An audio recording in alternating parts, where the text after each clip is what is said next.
Chapter 1. Chapter 1. It was Saturday morning, Ronnie Pentek's favorite time of the week. He ambered into the leisure room for a press of a button on the console in the middle of the floor. Instantly, the Del Tom lit up. Leisure room, well-being with it, all the news that fit in the transmitter still had slipped. Rudy crept up to the floater lounger and bit into his third breakfast bar. His tossed a piece of the large fuzz pink medicine laying on the floor near his feet. According, Aurora Burrows caught it nearly in her mouth, wagging her tail. It's supposed to be the future, my ass. You're welcome, said Ronnie. He switched the telecom onto fast forward. He couldn't wait to see the sports session on the coming of the Moonball playoffs. He had 2 credits bet with Tyler Cunningham, his friend, in Tower 7 of the Joan Graham Living Complex, United Federation of North America would beat the modern Conodes on the third time in a row. Rooney viewed the home report. Chef Skycop. Eller responded incredible in the high atmosphere. Traffic accident in the northern stratosphere.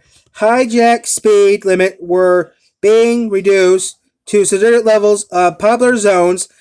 The stock market was up due to a new morning uprising. Near Jupiter and McDonald's industry, a new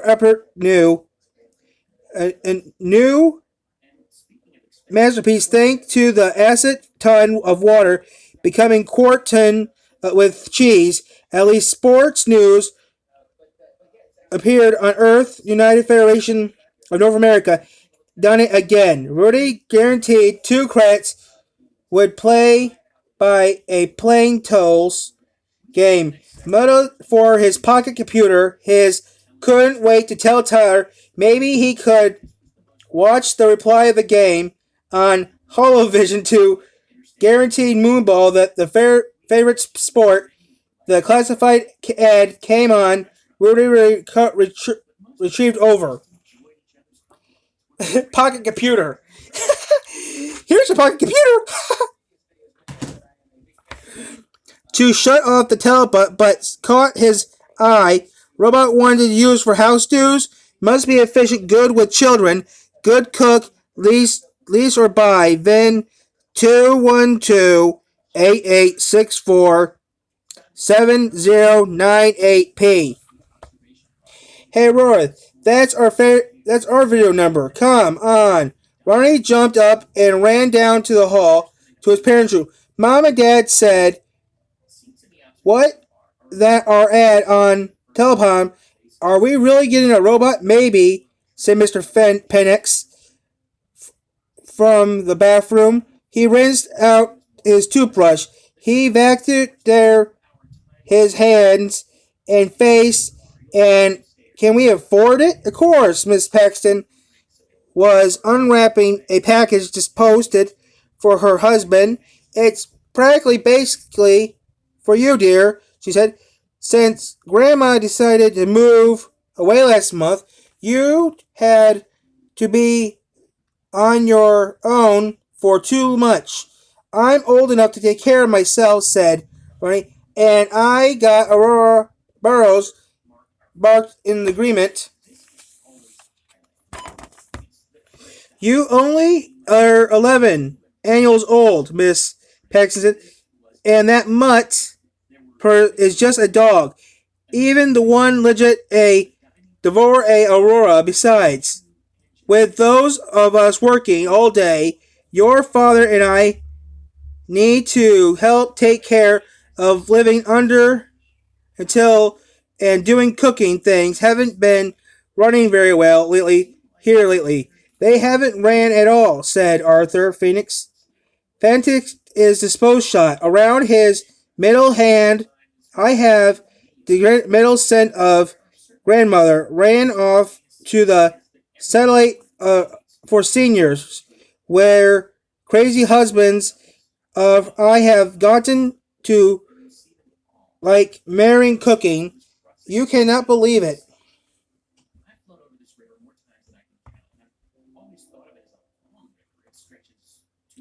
Rooney's father worked on Crystal Candy Company as a neutral sweet salesman, completely as neutral salesman service. The satellites and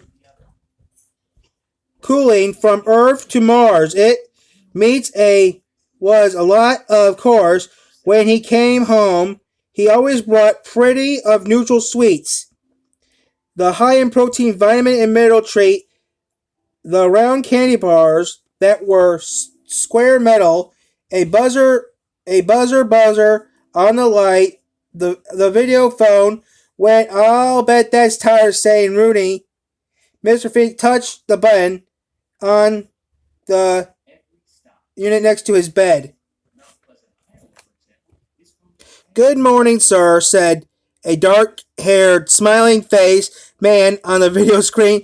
It's pretty that you look good, a good boy to buy on a robot. May I ask, buy laser? Mr. Phoenix depended to the cause. Do you have one? Oh dear, sir, said the face. I respond Ralph Roots Industries. We have 48 showrooms around globally, 10 on 5 on Mars, and 4 coming to Glenmore, the third moon of Jupiter. We have more than 1,000 different robots for your inspiration. Wherever you need, we need a robot for the deed of Ralph's. Why don't you show a few of them down the line? Well, all right, said Mr. Penix, but nothing to a sleek silver image glowed with red eyes filled the video screen that was wearing formal black metal jumpsuit white gloves.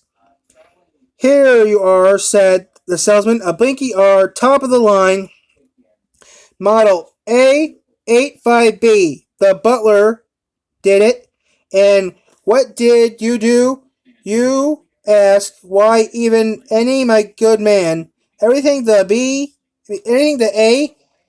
A85B is merely housekeeping, an expert cook, and everything.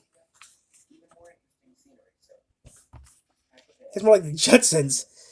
I know he's crossing in programming of degrees, a child physiologist in nuclear medical, and makes him his own clothes. He's a psychmanic brain and able you can every domestic he need and perfect robot for the perfect home. And the cost for this marvelous model to know in the mean is 65,000 credits. Easy financing available or wish only 8,000 credits per annual on the 10 element lease. Mr. Corbett said he's very impressive but a little more than we expected. The salesman looked unsteady. I see, he said.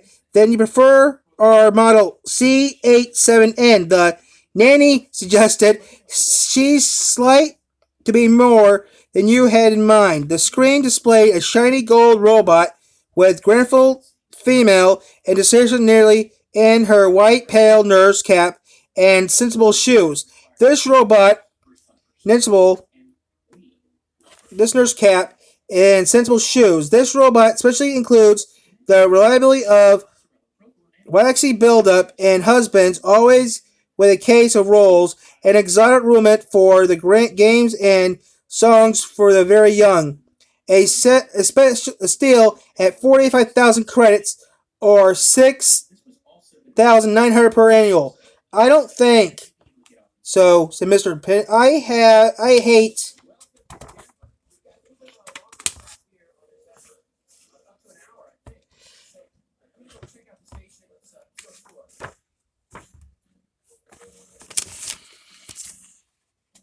Okay, that's not bad. Clash Roll and that silly putty excuse. Don't you have anything that is slightly used department? We specially use, well, we said Settlement will Sally Comb. We don't really get into that sort of thing anymore. We found the most old robots are fit, but only found scrap or recycling after their owners are finished with them. However, we did take in this model R99. It's 5 years old, used a little used by a little old lady only Alex Tuesday when her older robot began recharging. A rusty box-filled object on wheels squeaked in her view. It was built in dry cleaning plant and it whistles with a freezerator in the instant meals. I can let you have this one for only 18,000 credits. No lease, and I don't want to know about it at once. It's yours. We'll have it to take it over, Mr. Pennick said. Thank you very much. He flipped off the video screen. 18,000 credits for that piece of junk. Mr. Pennick said, he has a lot of nerve. Rooney was excited. We can go see the rest of the in his robots. He asked. He got thousands of them. There's bound to be one he like, I thought. I fancy back one I bet I can even play moonball. I don't know, Miss Paxton. They are so expensive. We need to have to think of some other solution to our problem. We got to do something with the gumball, Mr. Paxton said. I got to face one more instant of, or another day of his disposal, underwear, illness. Angel sat up on the foot of the bed and growled. But it's a girl, asked Rooney. The dog trotted around the hall from the front of the barking facility. She hears somebody, said Rooney. She's all right here because the doorbell rang with a large black nose. Aurora passed the button on the door frame. The door slid open and Aurora resumed her barking, much to the dismay of the character standing outside. It was his robot. It seems much the worse for wear. He finished with Rooney, spotting he had been basically loyal for some kind of was barely oxidized, and there was something cockeyed about it. The way his joints were fashioned together, so like he looked as if he might topple over at any moment. Most certainly through the small colon stealing sprout from the one shell-like ear. It boiled and went down wherever he moved. He had Ronnie at uncomfortable urge to push back the metal canvas where it belonged. Illness, he said. Hello, who are you? The robot gave him a friendly, glazed-eyed smile. Hello, he said. I am Carbon Unit Type Z. He scratched swiftly and donated his leg and pierced as Aurora. Dog gave him hives.